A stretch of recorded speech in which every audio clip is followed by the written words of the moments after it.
ထိန်သင်္ကန်းဆိုတာတမန်သင်္ကန်းနဲ့မတူဘူးပေါ့လှူခင်းရတဲ့အချိန်ကလာအားဖြင့်တတ်မှတ်မယ်ဆိုရင်တရင်ကျော်လာပြီးကျော်တရက်ကနေပြီးတော့တစောင်းမုံလာပြီးနေအထိတလအတွင်းမှသာလဲကထိန်သင်္ကန်းလှူခွင့်ရတယ်အဲ့လိုကထိန်သင်္ကန်းလှူခွင့်ရတယ်ဆိုတော့လည်းပဲမြင်ဝါဝါယဟန်တန်ဃာကိုလိုက်ပြီးတော့အရှင်မြတ်ကထိန်သင်္ကန်းလှူပါတယ်လို့လှူလို့မရဘူးကျောင်းတိုင်းနဲ့ဆက်နွယ်ပြီးတော့တန်ခိကအနေနဲ့သာလှူခွင့်ရတယ်အခုမှရန်ကုန်မှာဘာတွေဖြစ်နေတော့ဆိုလို့ရှိရင်ဝါဆိုဦးလာလို့ရင်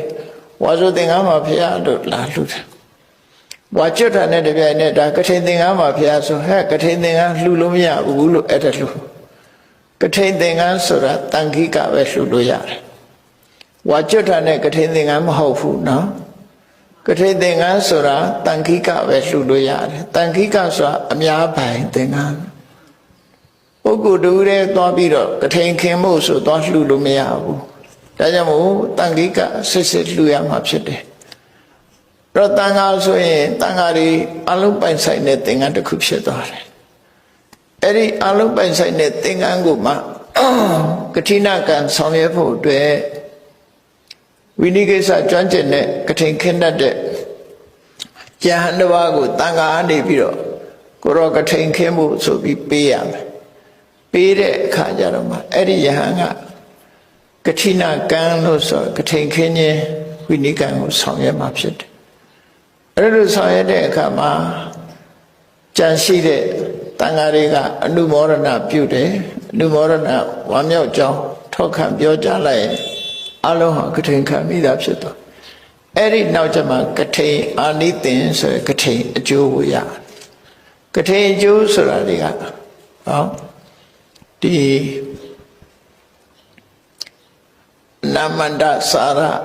အတ္တမဒါနဝိနိကနဲ့ပြောရမယ်ဆိုလို့ရှိရင်နားလည်အောင်ပြောရမယ်ဆိုလို့ရှိရင်တော့ငါးလထူးခြားတဲ့အခွင့်အရေးတစ်ခုပေးလိုက်တဲ့သဘောပဲသင်္ကန်းကိစ္စနဲ့ပတ်သက်ပြီးတော့ရှားပါမှုမဖြစ်အောင်အကာအကွယ်အဆောင်ရှောက်ပေးတဲ့အနေနဲ့မြတ်စွာဘုရားကထိန်သင်္ကန်းကိုခွင့်ပြုခဲ့တယ်ဒီကြောင်းကိုတဝါတွင်လုံးစောင့်ရှောက်နေထိုင်ထားတဲ့ပုဂ္ဂိုလ်အတွက်အခွင့်အရေးတစ်ခုပေးလိုက်တဲ့သဘောပဲဘေးကကြွလာတဲ့ယဟန်ဒီခိတ္တကနကြွလာတဲ့အာဂနုယဟန်ဒီဒီကြောင်းမှာတန်ခိကသင်္ကန်းဖြစ်ပေါ်လာလို့ရှိရင်မိမိဆန္ဒအလျောက်ခွဲဝေပေးခြင်းပေးမပေးခြင်းနေလို့ရတယ်ဒီကြောင်းဝါဆိုပြီးကထိန်ခင်းထားတဲ့ပုဂ္ဂိုလ်သာသက်ဆိုင်တယ်ကျန်တဲ့ပုဂ္ဂိုလ်တွေမသက်ဆိုင်ဘူးလို့အဲ့ဒီအခွင့်အရေးတစ်ခုထူးထူးခြားခြားပေးတာပဲဖြစ်တယ်ပေါ့ကထိန်လှူကိုလှူကြတဲ့ဒါယကဒါယကမများအနေနဲ့ကတော့ကာလဒါနဆိုတဲ့ထူးခြားတဲ့တန်ခိကအလှူကိုလှူရတာပဲဖြစ်တယ်တန်ခိကအလှူဆိုတာပုဂ္ဂလိကအလှူတွေမြတ်တယ်အဲ့တော့တန်ခါအလှူဆိုတာတချို့ကိစ္စတွေမှာတန်ခါတတေးမှကြီးပဲမလှူရဘူးလှူလို့ရှိရင်အဲ့ဒီကိုတော့ပိုင်ဆိုင်ခွင့်မရှိတော့ဘူးတန်ခါတွေနဲ့ပဲလှူပုဂ္ဂိုလ်ကိုရည်ညွှန်းပြီးတန်ခါတတေးမှလို့မဆိုအောင်ဘူးတချို့ကဘုန်းကြီးဆိုရင်တန်ခါဆိုပြီးတန်ခါတတေးမှနဲ့ဆိုလှူချတယ်အမှန်ကတန်ခါတတေးမှဆိုရင်အ ਨੇ ဆုံးယဟန်တန်ခါ၄ပါးရှိမှဝိနည်းကံဆောင်ရွက်လို့ရတဲ့တန်ခါဖြစ်တယ်ဒီတန်ခါတတေးမှဆိုတန်ခါဟုတ်သမျှအလုံးပိုင်ဆိုင်သွားတဲ့ပစ္စည်းဖြစ်တယ်အဲ့ဒါကြောင့်မို့ယဟန်တစ်ပါးပါလှူတယ်ဆိုလို့ရှိရင်တော့တန်ခါတတေးမှလို့မဆိုရဘူးမဆိုတတ်လို့ရှိရင်အရှင်ဘုရားလှူပါ၏သို့မဟုတ်အာသမတော်တေးမှအရှင်ဘုရားလှူပါ၏လို့ပဲဒီလိုပဲပြောရမှာဖြစ်တယ်အဲ့တော့ဝါကျွတ်တဲ့ကာလမှာကထိန်သင်္ကန်းမှာဘုရားဆိုပြီးခဏခဏလာဆက်ကကြတယ်နော်အဲ့လိုကတ်လို့မရဘူးဝါဆိုဥကာလမှာတော့ဝါဆိုသင်္ကန်းဆိုတာဆက်ကလို့ရတယ်ယဟန်တစ်ပါးလည်းကတ်လို့ရတယ်ဒီကြောင်းထဲမှာလည်းပဲအချိန်ချင်းကတ်လို့ရတယ်ဝါဆိုသင်္ကန်းကထိန်သင်္ကန်းဆိုတာတစ်ခါပဲကတ်ရမှာဖြစ်တယ်တစ်ခါကတ်ပြီးတော့ဝိနည်းကနဲ့တန်ခိကသင်္ကန်းအစစ်စစ်မှကထိန်ခင်းရအခုဒီနေ့ခုဆက်ကလိုက်တဲ့နှစ်ထပ်သင်္ကန်းကြီးဟာတန်ခိကသင်္ကန်းကျန်တဲ့အချမ်းရံသင်္ကန်းတွေကကြွလာတဲ့တန်ခါအတိယ ယဟန်အတိအတိကိုလှူမဲ့သင်္ကန်းတွေဖြစ်တယ်ကထိန်ရဲ့အယံအနေနဲ့လှူတာပဲဖြစ်တယ်အဲ့တော့ကထိဏကံဆောင်ဖို့ကြတော့သင်္ကန်းကတစ်ထည်ပဲလှူတယ်နှစ်ထပ်သင်္ကန်းပဲဖြစ်စေဧကတိပဲဖြစ်စေသင်္မိုင်ပဲဖြစ်စေအဲ့ဒီသံဃာကဒီလှူထားတဲ့ကထိန်သင်္ကန်းကိုသံဃာကနေပေးလိုက်တဲ့အခါမှာဒီကထိန်သင်္ကန်းရဲ့အယံအဖြစ်ရည်မှန်းပြီးတော့လှူထားတဲ့ပစ္စည်းတွေကြတော့ကထိန်သင်္ကန်းဆက်ခံွယ်ကထိန်သင်္ကန်းအနှင်းခံရတဲ့ယဟန်နဲ့သက်ဆိုင်သွားတယ်ပေါ့လို့ဆိုရင်အဲ့ဒါကိုပဲညတ်မကြီးလို့ခေါ်နေကြတာနော်ညတ်ဆိုတာကထိန်ခံတဲ့ပုဂ္ဂိုလ်ရွေးချယ်တဲ့အဲ့ဒီကထိန်ခံတဲ့ပုဂ္ဂိုလ်အတွက်ညတ်သင်္ကန်းကနေ့ခေတ်မှာတော့ကျောင်းတိုက်ကိုရည်စူးပြီးတော့လှူကြတာဖြစ်တယ်ပေါ့နော်ဟုတ်ပြီကာလဒါနကထိန်ခေတ်ကာလမှာတို့တွေ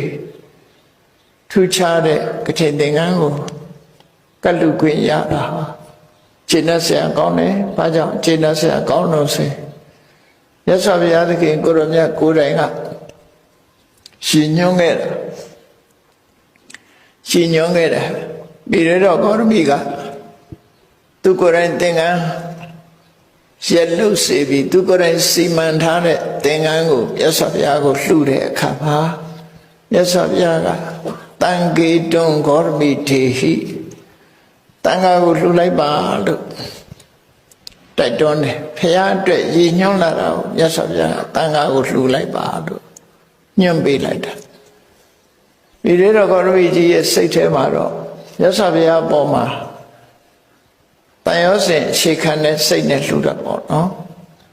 သူရဲ့